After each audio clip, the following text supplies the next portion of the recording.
So last time I showed this car, I believe it was last fall, after I finished the body work and put the last coat of primer on it. And then it's been sitting all winter. The spring I got it out and I painted the floors, the trunk deck, or the trunk, inside the trunk and the interior of the car, the floors and so forth. Then I did the cowl area, did the engine bay, also did the backside of the hood. Took me a while to get the right color of Wimbledon white. Had several samples done. Got them laying under this visqueen here. But anyway, every manufacturer's version of Wimbledon white was a little bit different. I was matching the original headlight bucket and finally got the right color, so I'm happy with that. So anyway, I've got, like I said, the engine bay and the inside's all done. I did the bottom of it, sprayed the Wimbledon white down along the sides here like it was from the factory. I got some red oxide here. Red oxide up underneath the dash. Sprayed this all Wimbledon white, and then I did the undercoating there. You can see I've got some areas that I left the red oxide go. That's the way it was from the factory. Some guys say that they didn't use red oxide in '69. I've got a 1969 Shelby GT500 convertible, silver jade, all original, that I pulled the carpet and stuff out and cleaned it up really good. And there's a lot of red oxide on the floors and under the dash. So I kind of duplicated it this. That '69 Shelby GT500 was built the exact same day as this car. Marty report on both of them are the exact same day. Both built in Detroit. So that's as good as you're going to get, matching an existing car. So anyway, now next what I'm going to do is put all my moldings back in. I want to make sure everything fits really good around the corners. A lot of times on this edge right here there'll be a gap, and a lot of times right here along this quarter panel, especially if you've replaced the quarter panels, there'll be a gap in here, and sometimes even from the factory. When you put the molding in there, there's a gap. So I'm going to fit all that one more time, make sure everything is nice and running true all the way around. The other thing, the weather strip for the window. If you buy, this one here is a new old stock, so it should fit in there really nice. But if you buy reproductions, a lot of times this is thicker right here. And then it's really hard to get these moldings snapped in there. It won't push down far enough. So what I do is I go around the perimeter of it and check. Use this as a visual. And you should have about 3/4 of an inch from the bottom flange to the top, all the way around. 3/4 or slightly more than that would be better. That way when you get your window put in later on, you can snap these moldings in and it's not such a struggle. So what I've done is I've just went around and checked everything, and I'll take a pair of channel locks or pliers and bend that flange right there down if I need to a little bit. If it's up just slightly, and just make sure it's true all the way around the whole perimeter of the glass. That'll save me a lot of headaches later on.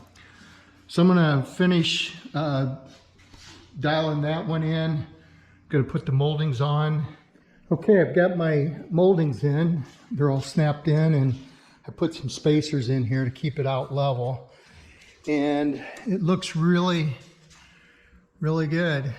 You can see just a nice slight margin But like right from this point to this corner, I think I have to round that edge just a little bit on this.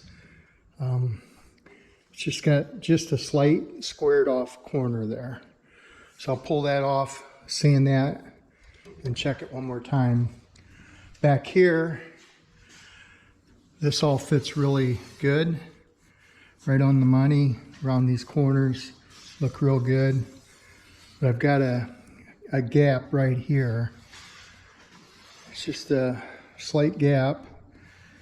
I'm not sure if you can see it there. Maybe you can see it better there in the camera.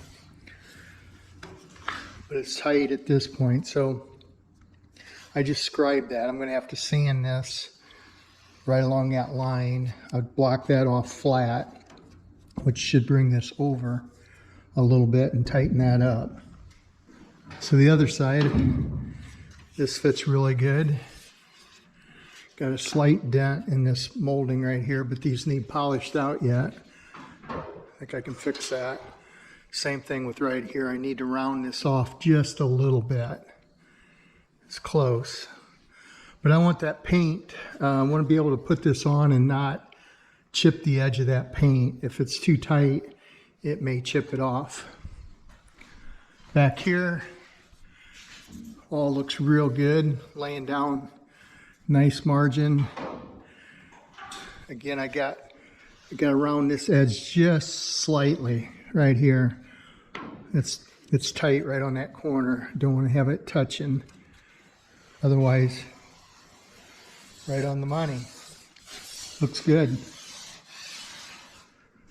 Okay, I'll pop those off, touch those areas up and try them one more time, and then I'm ready to block sand the rest of the car and paint it. One thing I wanted to point out here, on the cowl, Ford painted this white, came down across the firewall on this year anyways, especially these. If I compare this car to the other car that was built on the exact same day in Dearborn, it was in February, the body color came down here, and then they painted the black.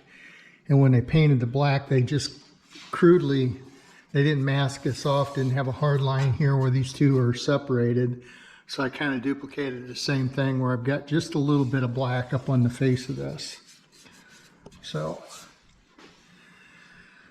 and this is a True Boss 429. You can see how the shock towers are cut out, real crude cut out. That's the way they did it. Okay, got all this trimmed up, and they're looking really good. So what I use is a real thin popsicle stick, and I put 180 paper on it, and I get it down in between there.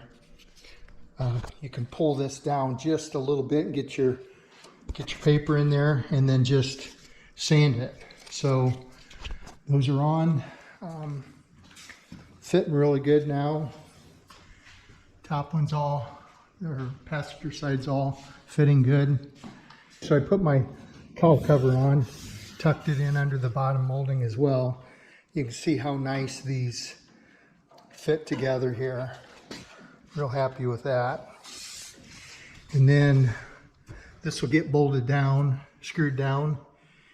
And so this will be white, and this will be white, with that little bit of overspray up in there. That's normal for this car anyway.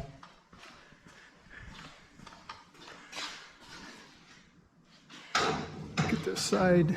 Again, fits really nice right there. Nice fit all the way around.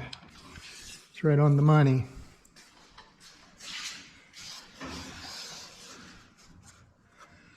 Okay, so I'm going to pull my moldings off, package them up, and put them in storage for a little while, and start sanding. I'll cover all this up, keep it from getting too dusty. So